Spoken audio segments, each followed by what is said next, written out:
Krishna Hare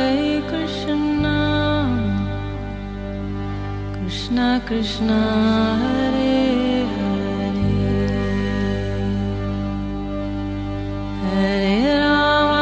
Hare Rama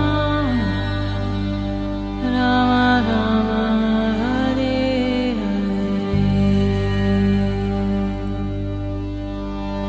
नमस्कार, radio मानव रचना 107.8 FM पर मैं हूं सरिता आपके साथ और शुरू हो चुका है प्रोग्राम आत्मदर्शन। जी हाँ, प्रोग्राम आत्मदर्शन में हम जानने की कोशिश करते हैं प्रभु की लीलाओं को, उस आत्मा को जानने का प्रयत्न करते हैं जो हम सब में विद्यमान है। और इस प्रोग्राम में हमेशा की तरह अपना ढेर सारा ज्ञान हमारे साथ बांटने के लिए स्टूडियो में मौजूद हैं रागलेखा दासी जी, चरण आश्रित युगाचार्य श्री श्रीमद भक्ति वेदांत नारायण गोस्वामी जी की शिष्या। रागलेखा दासी जी, आपका स्वागत है हमारे स्टूडियो में। हरे कृष्णा। रागलेखा दासी जी, आजकल हम बात कर रहे हैं श्री गौरांग सुधा के विषय में, जो ये पुस्तक चैतन्य महाप्रभु की जीवनी है, जिसे लिखा है वृंदावन के बहुत ही सज्जन पुरुष एक महात्मा जी ने। जो चैतन्य चरित्रामृत और चैतन्य भागवत का मिश्रण उन्होंने बनाया वो है श्री गौरांग सुधा, जिसमें श्री चैतन्य महाप्रभु की जीवनी प्रकाशित की गई है। और इसके बारे में हम आजकल आपसे जान रहे हैं और अभी तक बहुत कुछ हम जान चुके हैं। और आपने जैसे कि पिछले एपिसोड में हमें बताया कि किस तरह से जो निमाए हैं वो अपने भ्राता बलराम जी यानी कि नित्यानंद जी से मिले, बहुत खुश हुए, बहुत प्रसन्न हुए, दोनों का मिलाप हो गया।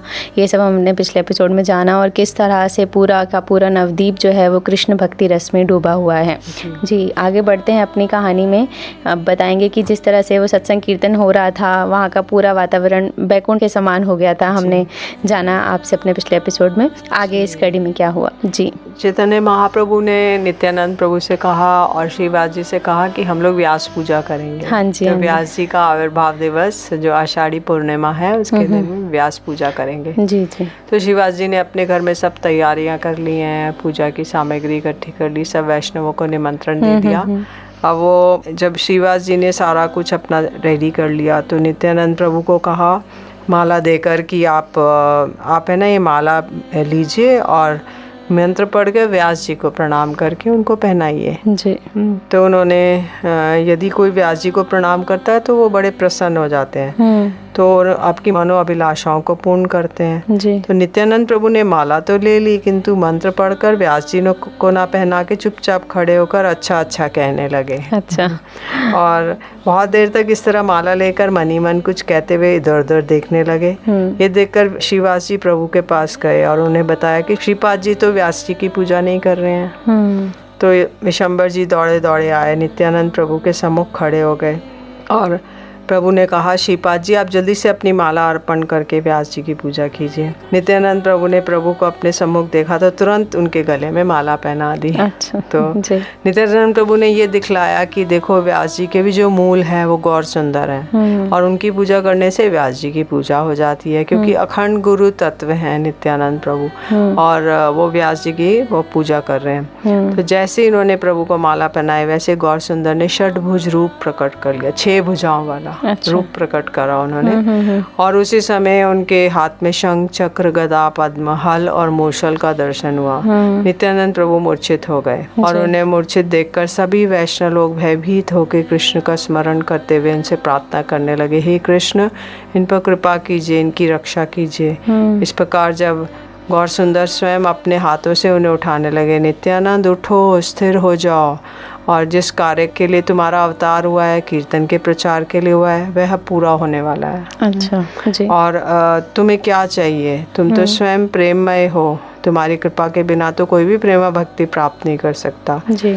अतः तुम उठो और जिसे तुम्हारी इच्छा हो उसको प्रेम भक्ति दान करो। तो पहले तो प्रेम का वो रस आस्वादन कर रहे हैं और साथ में दान भी कर रहे हैं। जी। तो मैं प्रतिज्ञा करता हूँ, प्रभु ने कहा कि तुम्हारे प्रति किसी का लेश मात्र भी द्वेष रहा तो चाहे वो कितनी ही निष्ठापूर्वक मेरी सेवा करे, मेरा भजन करे, तो भी वह मेरा प्रिय नहीं हो सकता। तो क्योंकि नित्यानंद प्रभु के प्रति जो द्वेष करता है उसको महाप्रभु कभी कृपा नहीं करते, और जो उनके प्रति श्रद्धा रखता है तो महाप्रभु स्वयं उसके प्रति कृपा कर देते हैं। जी। तो प्रभु की ऐसी वाणी सुनकर उनका कोमल स्पर्श प्राप्त करके नित्यानंद प्रभु की मूर्छा भंग हो गई और प्रभु के षटभुज रूप का दर्शन करके वे आनंदित हो गए।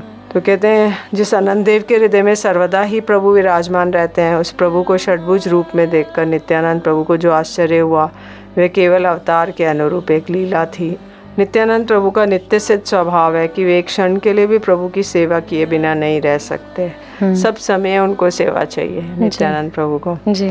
तो जब जब प्रभु जगत में अवतीर्ण होते हैं तो उन्हीं के साथ वो अवतरित होते हैं और अपने मन प्राण देख के उनकी सेवा करते हैं। लक्ष्मण के रूप में वो आए, छोटे भाई बन के राम जी के जी। तो उन्होंने रामचंद्र जी की सेवा अन्न जल निद्रा का त्याग करके की 14 वर्ष और फिर भी उनकी संतुष्टि नहीं हुई तो वो बलराम जी के रूप में बड़े भाई बनकर आए। लक्ष्मण जी के रूप में आए तो उन्होंने सोचा राम जी ने मेरे को आदेश दिया जाओ सीता जी को वन में छोड़ो। मुझे आज्ञा का पालन करना पड़ा क्योंकि मैं छोटा भाई था तो मैं बड़ा भाई बन के आऊंगा तो आज्ञा दूंगा बलराम बन के। हाँ तो वो अगले इसमें द्वापर युग में कृष्ण के बड़े भाई बलराम जी बनकर आए जी। और अब बलदेव प्रभु और नित्यानंद के प्रभु के रूप में कोई भेद नहीं है, इसलिए लक्ष्मी जी, ब्रह्मा जी, शिव जी आदि के भी वो पूज्य हैं और स्वयं नारायण की सेवा करना उनका स्वभाव है और प्रभु की सेवा करना ही उनको सबसे प्रिय उनका कार्य है और उनके गुणगान करने में वो अत्यंत आनंदित होते हैं। इसलिए वैष्णवों की तो बात क्या, कोई किसी वैष्णवों का साधारण जीव का भी कोई अनादर करता है तो भगवान की पूजा निष्फल हो जाती है। तो इसलिए जो वैष्णवों का अनादर करते हैं उनको भगवान कभी प्रसन्न नहीं होते। जो व्यक्ति प्रतिमा में भगवान की पूजा करता है परंतु सब जीवों के हृदय में विराजमान भगवान की अवज्ञा करता है, उसकी पूजा वैसे ही है जैसे कोई मूढ़ व्यक्ति ब्राह्मण के चरणों की पूजा कर उसके सिर पर प्रहार करता है। कोई अगर ब्राह्मण के चरणों को तो पूछता है लेकिन उसके सिर पे डंडा मारता है तो ये तो ठीक नहीं है। तो ऐसे ही अगर वो प्रतिमा की भगवान की पूजा करता है लेकिन जो साक्षात वैष्णव जिनके हृदय में भगवान है उनको कुछ मानता नहीं जी जी। तो वो ठीक नहीं है। तो ऐसी पूजा के द्वारा उद्धार नहीं हो सकता बल्कि उसका नरक गमन होता है। अब एक दिन प्रभु गौर सुंदर जब भगवत आवेश में थे तो उसी समय शिवाजी के छोटे भाई रमाई को आदेश दिया, रमाई तुम अद्वैताचार्य के घर में जाओ और उनसे कहना कि जिनके लिए अनेक वर्ष उन्होंने रोते रोते आराधना की और अनेक कठोर उपवास भी किए, वे प्रभु आज अपनी इच्छा अनुसार जगत के जीवों को उद्धार करने के लिए प्रकट हुए हैं। वे ब्रह्मा आदि के लिए भी दुर्लभ कृष्ण प्रेम जगत को सहज रूप में प्रदान कर देंगे। ब्रह्मा जी के लिए भी सुदुर्लभ है कृष्ण प्रेम, तो सहज रूप में एकदम ऑर्डिनरी सब जीवों को दे देंगे। कोई क्वालिफाइड है या नहीं है, पात्र है या अपात्र है, मांग रहा है नहीं मांग रहा, ना मांगे किंतु फिर भी वो प्रदान कर देंगे। तो इतनी उन्होंने सेल लगा रखी है। तो वो उनसे कह रहे हैं कि आप देखिए शीघ्र ही जाइए और उनसे अद्वैताचार्य जी से कहिए कि प्रभु आपकी प्रतीक्षा कर रहे हैं और उनकी इच्छा है कि इस कार्य का शुभारंभ आप ही करें। रमाई आनंदित होकर हरि नाम करते करते चल पड़े और उन्होंने ये भी कहा कि तुम सारा पूजा का सामग्री लेके आओ, अपनी पत्नी के साथ आओ। अच्छा। अद्वैताचार्य जी अच्छा। तो प्रभु का स्मरण करके वो इतने भाव विवल थे कि मार्ग का भी ज्ञान नहीं रहा, कहाँ जा रहे हैं। फिर भी प्रभु की कृपा से सीधे अद्वैताचार्य जी के घर पहुँचे। वहाँ पहुँच के उनको प्रणाम किया और आनंद से विवल होने के कारण इच्छा करने पर भी वे प्रभु का संदेश नहीं सुना पा रहे, इतना आनंदित हो रहे हैं जी। तो उनकी ऐसी दशा देख के आचार्य ने भक्ति योग के प्रभाव से जान लिया कि प्रभु का संदेश लेकर आए हैं। तो वे स्वयं हंसते हुए बोले, रमाई लगता है प्रभु ने मुझे बुलवाने के लिए तुम्हें यहाँ भेजा है। हाँ, उनको समझ आएगा जी। तो ये सुनकर रमाई दोनों हाथ जोड़कर बोले, हे आचार्य, जब आप सब जान ही गए हैं तो शीघ्र चलिए। तो आचार्य बड़े आनंद से विवल हो गए, उनको शरीर की भी सुध बुध ना रही, नेत्रों से अश्रुधारा प्रवाहित होने लगे, देखते देखते वे मूर्छित हो गए। उनकी ऐसी अवस्था देख के सब लोग हैरान हो गए। जब उनकी मूर्छा भंग हुई तो सिंह जैसा गर्जन करते हुए कहने लगे, अंततः मैं अपने प्रभु को जगत में ले ही आया। क्योंकि वो अद्वैताचार्य जी कह रहे हैं ना, अद्वैताचार्य जी उनको गंगा जल और तुलसी देकर उनको ओंकार भर के बोलते थे कि तुमको आना पड़ेगा इस धराधाम पे। बोले मैं ले ही आया, तो मेरे लिए तो मेरे प्रभु बैकुंठ छोड़कर इस धराधाम पर अवतीर्ण हो गए हैं। ऐसा कहकर आनंद से रोते रोते जमीन में लोटपोट खाने लगे। उनकी पत्नी है सीता देवी और उनका पुत्र है अच्युतानंद, जो लगभग 5 वर्ष के थे। तो प्रभु के अवतार सुनकर वो भी क्रंदन करने लगे। कुछ क्षण पश्चात अद्वैताचार्य जी ने कहा, रमाई, प्रभु ने मेरे लिए क्या कहा। रमाई ने कहा, प्रभु आपको अत्यंत जल्दी आने के लिए कहा है। तो अद्वैताचार्य, रमाई मैं तभी मानूंगा वे मेरे प्रभु हैं यदि वो मुझे अपना ऐश्वर्य दिखाएं और अपने चरण कमल मेरे मस्तक पर धारण कराएं। तो रमाई बोले, प्रभु मैं इस विषय में क्या कह सकता हूँ, यदि मेरा भाग्य हुआ तो मैं आपके ऊपर प्रभु की कृपा का दर्शन कर सकूंगा और आपके लिए प्रभु का अवतार हुआ है। रमाई की बातों से आचार्य बड़े प्रसन्न हो गए और प्रभु के पास जाने की तैयारी करने लगे। वे अपनी पत्नी से बोले कि तुम अतिशीघ्र प्रभु के दर्शन के लिए तैयारी करो। ये सुनकर सीता देवी जल्दी जल्दी गंध, माला, धूप, वस्त्र, दूध, दही, माखन, कपूर, तांबूल आदि वस्तुओं को एक पात्र में रख दिया और दोनों ही उत्कंठित होकर प्रभु के दर्शन के लिए चल पड़े। अद्वैताचार्य रमाई से बोले, देखो रमाई, मैं नंदनाचार्य जी के घर में छिपा रहूँगा और तुम प्रभु को मत बताना कि मैं आया हूँ। तुम उनसे कहना कि आचार्य नहीं आए, तब देखें प्रभु क्या करते हैं। मैं देखना चाहता हूँ कि प्रभु क्या मेरे जानेंगे कि मैं कहाँ छिपा बैठा हूँ। अच्छा। इधर अंतर्यामी प्रभु तो जान गए अद्वैताचार्य जी कहाँ हैं, तो वे श्रीवास जी के घर की ओर चल पड़े। प्रभु की इच्छा से सब वैष्णव वृंद भी वहाँ पर आ गए और सबने देखा कि प्रभु सब समय कुछ आवेश में हैं, इसलिए कोई कुछ बोला नहीं। सभी लोग चुपचाप खड़े थे। अचानक प्रभु गर्जन करते हुए भगवान के सिंहासन पर चढ़कर बैठ गए और बोले, अरे नाड़ा। जब नाड़ा उन्होंने तभी बोलते थे जब उन्होंने अद्वैताचार्य जी ने तुलसी दल और जल से उनको तो उनका नाम दे दिया था नाड़ा जी। तो बोले कि मैं अपने 4 भुजाओं प्रकटित करके पापियों का संहार कर डालूंगा। और नाड़ा का अर्थ है हिलना। तो इसलिए प्रभु ने नाड़ा कर कह रहे हैं क्योंकि उन्होंने उनका सिंहासन हिला दिया। वो अच्छे से बैकुंठ में लेटे हुए थे और उन्होंने उनका सिंहासन हिला दिया जी। तो तुम मेरा ऐश्वर्य देखना चाहते हो। उन्होंने नित्यानंद प्रभु उनका इशारा समझ गए। उन्होंने जल्दी से प्रभु के मस्तक पर छत्र धारण कर लिया। गदाधर जी प्रभु को तांबूल अर्पण करने लगे और अन्य वैष्णव भी उनकी स्तव स्तुति करने लगे। उसी समय वहाँ पर रमाई पंडित उपस्थित हुए। जहाँ जैसे ही उन्होंने कहा आचार्य नहीं आए, प्रभु बोले, वह नाड़ा पहले तो मुझे यहाँ ले आया और अब स्वयं नंदन आचार्य के घर में छिपा हुआ है। वो मेरी परीक्षा करने के लिए उसने तुम्हें यहाँ भेजा है, अतः तू शीघ्र जाकर उसे यहीं ले आ। हाँ जी, बिल्कुल। तो प्रभु की परीक्षा ले रहे हैं वो अद्वैताचार्य जी, लेकिन प्रभु तो जानी जान है, वो सब कुछ जानते हैं कि कौन उनका भक्त कहाँ है और क्या हो रहा है। जिन्होंने इस पृथ्वी में सबको बनाया, सबके अंदर उनका वास है। रेडियो मानव रचना 107.8 FM पर बहुत कुछ जान रहे हैं रागली खदासी जी से श्री चैतन्य महाप्रभु की जीवनी में कि किस तरह से वो अपने भक्तों के साथ, अपने दासों के साथ क्रीड़ाएं करते हैं, लीलाएं करते हैं और जिनको चाहते हैं उनको दर्शन भी देते हैं। आत्मदर्शन प्रोग्राम में अभी लेते हैं एक छोटा सा म्यूजिकल ब्रेक, सुनते हैं एक प्यारा सा भजन, फिर लौट कर आते हैं। आप जुड़े रहिए रेडियो मानव रचना 107.8 FM के साथ। Feel good, feel live.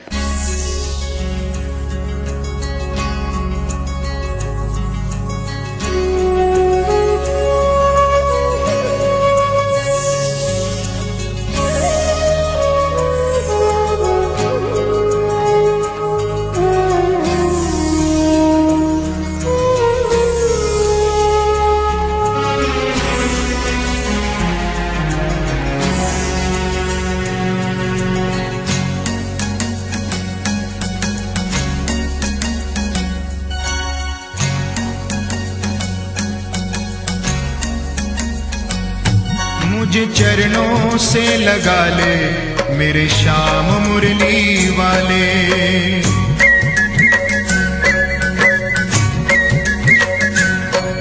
मुझे चरणों से लगा ले मेरे श्याम मुरली वाले, मुझे चरणों से लगा ले मेरे श्याम मुरली वाले। मेरी सांस सांस में तेरा, मेरी सांस सांस में तेरा है नाम मुरली वाले, मुझे चरणों से लगा ले मेरे श्याम मुरली वाले, मुझे चरणों से लगा ले मेरे श्याम मुरली वाले।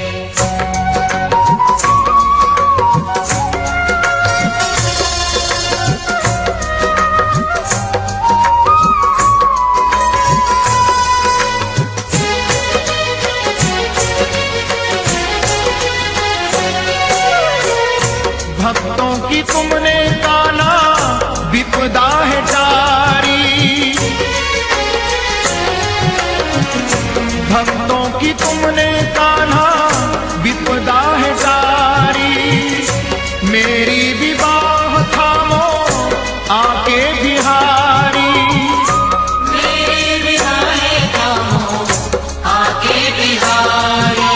विघ्न बनाए तुमने, विघ्न बनाए तुमने हर काम मुरली वाले, मुझे चरणों से लगा ले मेरे श्याम मुरली वाले, मुझे चरणों से लगा ले मेरे श्याम मुरली वाले।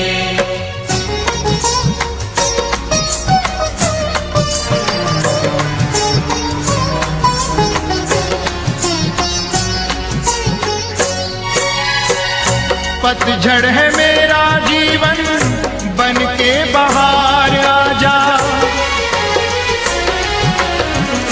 पतझड़ है मेरा जीवन बन के बहार आजा, सुन ले पुकार कान्हा बस एक बार आजा, सुन ले पुकार कान्हा बस एक बार आजा। बेचैन मन के तुम ही, बेचैन मन के तुम ही आराम मुरली वाले, मुझे चरणों से लगा ले मेरे श्याम मुरली वाले, मुझे चरणों से लगा ले मेरे श्याम मुरली वाले।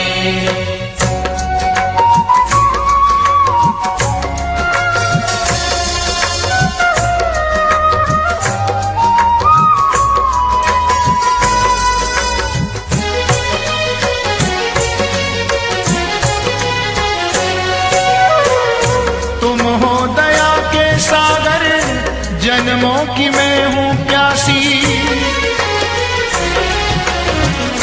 तुम हो दया के सागर, जन्मों की मैं हूँ प्यासी, दे दो जगह मुझे भी चरणों में बस जरा सी, दे दो जगह मुझे भी चरणों में बस जरा सी। सुबह तुम ही हो तुम ही, सुबह तुम ही हो तुम ही मेरी श्याम मुरली वाले, मुझे चरणों से लगा ले मेरे श्याम मुरली वाले, मुझे चरणों से लगा ले मेरे श्याम मुरली वाले। मेरी सांस सांस में तेरा, मेरी सांस सांस में तेरा है नाम मुरली वाले, मुझे चरणों से लगा ले मेरे श्याम मुरली वाले, मुझे चरणों से लगा ले मेरे श्याम मुरली वाले, मुझे चरणों से लगा ले मेरे श्याम मुरली वाले, मुझे चरणों से लगा ले मेरे श्याम मुरली वाले। Hare Krishna, Hare Krishna, Krishna Krishna, Hare Hare, Hare Rama, Hare Rama, Rama Rama, Hare Hare। स्वागत है आप सभी का एक बार फिर रेडियो मानव रचना 107.8 FM पर। मैं हूं सरिता आपके साथ और प्रोग्राम चल रहा है आत्मदर्शन। जान रहे हैं रागलेखा दासी जी से श्री गौरांग सुधा पुस्तक के विषय में, और बहुत ही खूबसूरत ये पुस्तक है जिसमें श्री कृष्ण की लीलाओं का बहुत ही सुंदर वर्णन है। नवदीप में उन्होंने जन्म लिया श्री चैतन्य महाप्रभु के रूप में और जग कल्याण की ओर वो हमेशा अग्रसर रहे। जग कल्याण के लिए ही वो इस धरा पर आया, द्वैताचार्य जी की प्रार्थना स्वीकार करके, और उनके ही भक्त उनके साथ यहाँ पर अटखेलियाँ कर रहे हैं, उनकी परीक्षाएं ले रहे हैं, लेकिन ये भी उनकी लीलाएं हैं, उन्हीं का एक हिस्सा है। रागलेखा दासी जी, किस तरह से अब उन्होंने पहचान तो लिया कि द्वैताचार्य जी कहाँ छुपे हैं, क्या वो बाहर आ गए? जी, अब वो उन्होंने रमाई को कहा कि उसको यहीं लेकर आओ। अच्छा। तो द्वैताचार्य जी उनके पास आए और उन्होंने दूर से दंडवत प्रणाम किया, स्तव स्तुति की जी। और पत्नी के साथ वो प्रभु के निकट आए और प्रभु ने उनको दिव्य स्वरूप का दर्शन कराया। जी।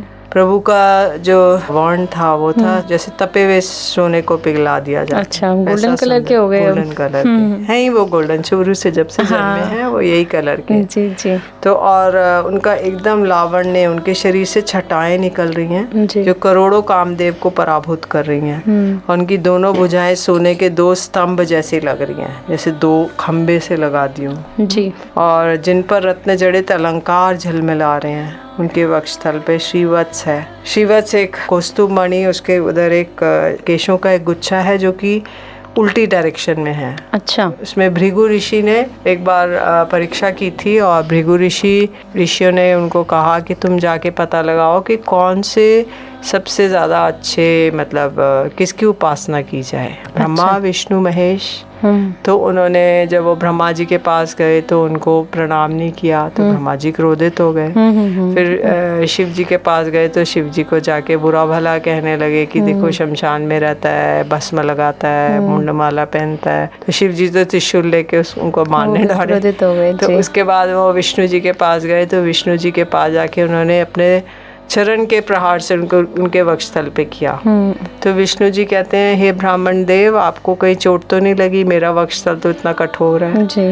तब फिर वो जान गए कि सबसे ज्यादा सहिष्णु विष्णु जी हैं और हमें इन्हीं की उपासना करिए। और लोगों को तो क्रोध आ गया, पर उनको मारने से भी क्रोध नहीं आया। तब फिर वो जो भृगु ऋषि ने उनके चरण का प्रहार किया अपने एड़ी से, तो वहाँ पे जो उनके रोमावली थी वक्षस्थल पे, रोम वो थे, केश थे, वो एंटीवर्टेड डायरेक्शन, मतलब उल्टी डायरेक्शन में घूमने लगे। तो इसलिए उसको कहते हैं श्रीवत्स का चिन्ह। अच्छा। तो अब उन्होंने कौस्तुभ मणि भी धारण की हुई है और कानों में मकराकृत कुंडल पहने हुए हैं, गले में वैजयंती माला पहनी हुई है और उनके चरणों में लक्ष्मी देवी विराजमान थी जी। अनंत देव उनके ऊपर छत्र धारण किए हुए थे। उनके चरणों के नख कमल मणियों की भांति चमक रहे थे। चरणों के निकट ही चतुर्भुज ब्रह्मा, पंचमुखी शिव और षडमुखी कार्तिकेय जी प्रणत होकर उनकी स्तुति कर रहे थे। तो ब्रह्मा, शिव, अन्य देवी देवता उनके चरणों में सदैव विराजमान रहते हैं और स्तुति करते रहते हैं। ऐसे ही निकट में ही नारद जी शुक आदि हाथ जोड़ के आनंद पूर्वक प्रभु का गुणगान कर रहे थे। उनके चरणों में समीपी मगरमच्छ पर सवार परम सुंदर गंगा जी हाथ जोड़े खड़ी थी जी। तभी उनकी दृष्टि प्रभु के चरणों में पड़े हुए हजारों देवताओं पर पड़ी। अच्छा। तो वो रोते रोते प्रभु की स्तुति कर रहे थे। एक और हजारों फणधारी नाग अपने फणों को उठाकर प्रभु की स्तुति कर रहे थे।